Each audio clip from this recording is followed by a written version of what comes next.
Hi, this is the Gajimaru, and I'm Kurt. And I'm Kevin. And today we're going to be talking about the film Goodbye to Don Glees. Goodbye, Don Glees. In regards to the film, Uh-huh. this is very reminiscent, I have to say, of...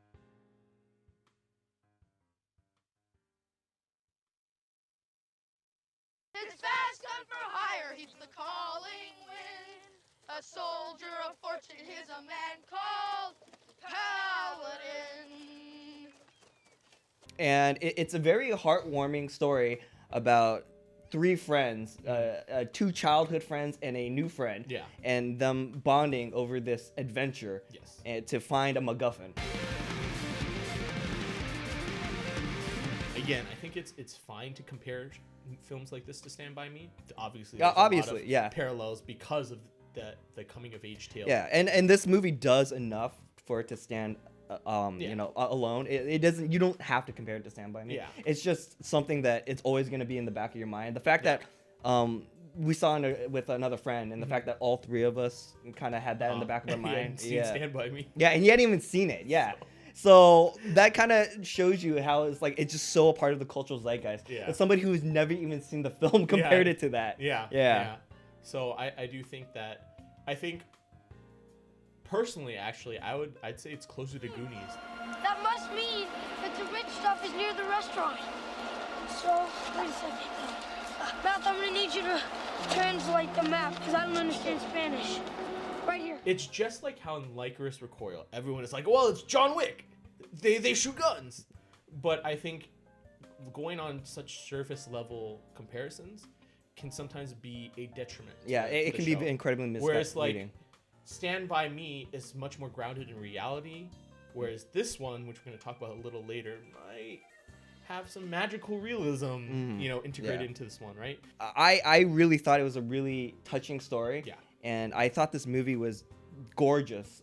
I would highly recommend you to watch this film on the big screen.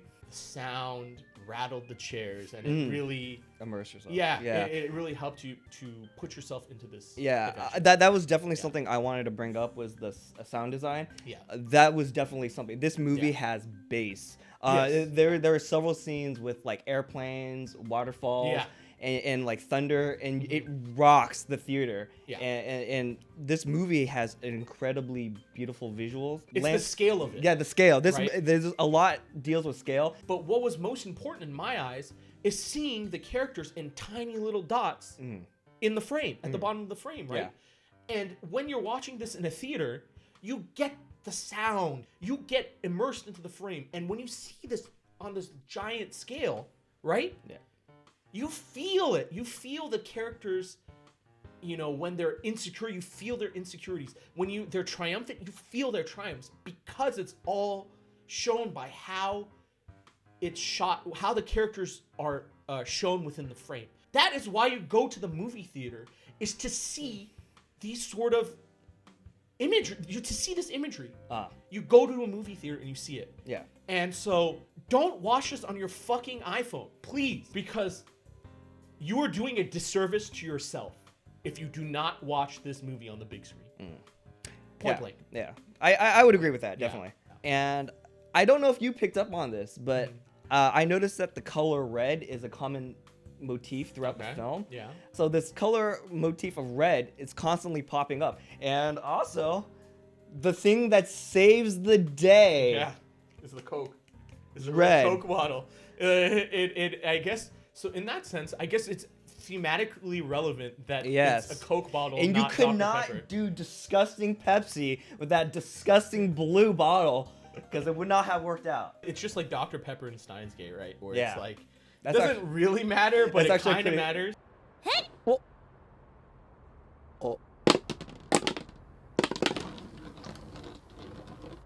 As an animator, how do you feel that integration of that motif was within the film? Do you think that the shading that they chose to use for all these items? Yeah, I think they did integrated it pretty well because that was definitely something I picked up on quite early. Is that everything they chose their color palettes quite carefully. I noticed that throughout the film, everything is very realistic. That's something that they were very careful. Like nothing that isn't supposed to be important is red. Yeah. So they did a very good job at color coordinating and all that. But I do think that they don't necessarily have the most coherent message with the theme red. You don't think that the red is pretty good in that it represents the relationships of the characters? I think it can. Yes. I think every single item was important to facilitating communication between the characters, right? For example, why did they use the ladybug in particular, right? You know, kind of urban legend that if the ladybug lands on you, right? Yeah. And it goes to another person, right? That connects people, yeah. right? So that was another thing I'm glad you brought. Yeah, ladybugs are also viewed as a symbol of love. But also the telephone booth, right? And their cell phone, right? Yeah. It's ways that people communicate with each other, and as the film hinted at the ending, is how the characters connected, right? Yeah. So don't you think that this deliberate use of red and the drone, another one, it's why they went on this whole journey together, right? So do you think it represents? Don't you think it's a good way then that utilizing this red to signify? I'm not saying it's a bad use of it. I'm just saying that it's a little kind of everywhere with it, the use of it. I mean, I definitely think it can be used as a motif of their friendship. So this idea of growing up, the fact that they destroy their hideout, they burn the Don Glees, which is a nice, I think, motif of destroying this idea of. Well, I mean, I think what it is it's a sign of moving on. Yeah, right? exactly.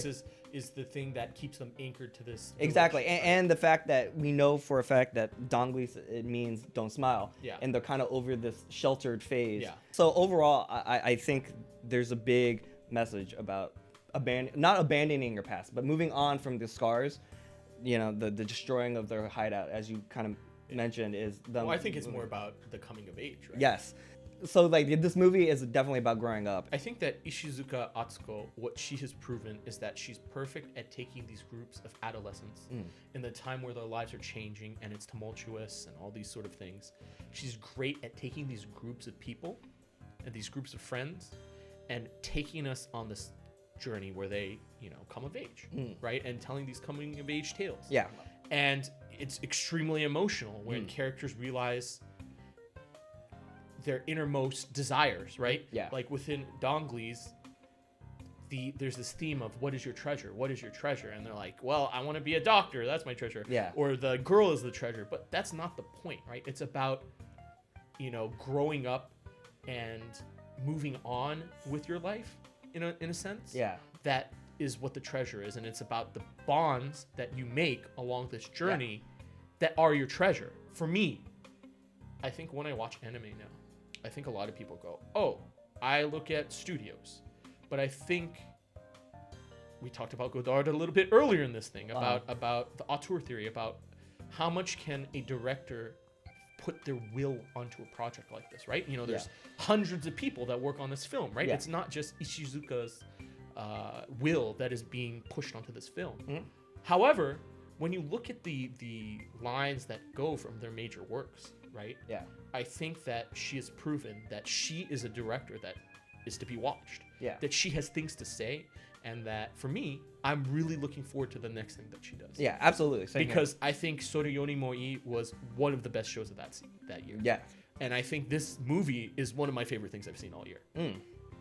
And it's because of how she's able to tell these stories, these coming of age stories of these ragtag group of people, right? If you look at the characters in Sorayoni Moi, right?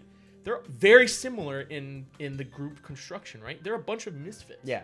What she's done is really mastered this, getting us to empathize with this ragtag group. And just being a ragtag group in general is something that we as the audience are probably going to be very receptive to, right? Yeah. And so from now on, I'm extremely excited about what the stories that she's going to have to tell, because she clearly has a vision, and it's about growing up, right? And it's about leaving behind the shackles of your past and pushing forward. Yeah. And I think sometimes that's the shows that have resonated with me the most. We want to see them improve because that's what we want for ourselves. Yeah.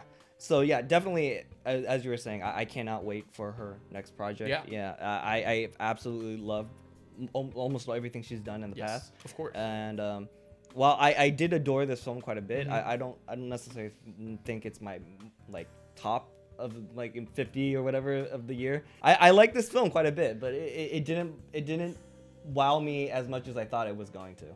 Yeah. So, yeah, there's just too many things that I think are not as solid as I think it could have been. But I did enjoy this film quite a bit, and I would recommend it. As you said, right now it's in theater, or right now it's in theaters, and as you mentioned, this definitely needs to be seen in theaters to really get the full like experience. I think we both recommend watching this movie. I mean, I don't think there's anything else to really say about that. Obviously, we have varying opinions on how good of a film this was, I think, but regardless of that, we still think it's something you should see and experience for yourself, especially in the theaters where you're going to get that full experience.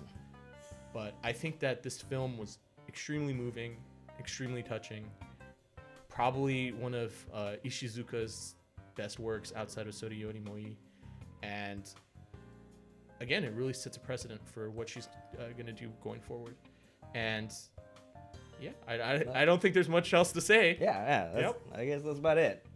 So that's our review. I hope you guys enjoyed it. See you next time. Bye. Thank you. Bye-bye.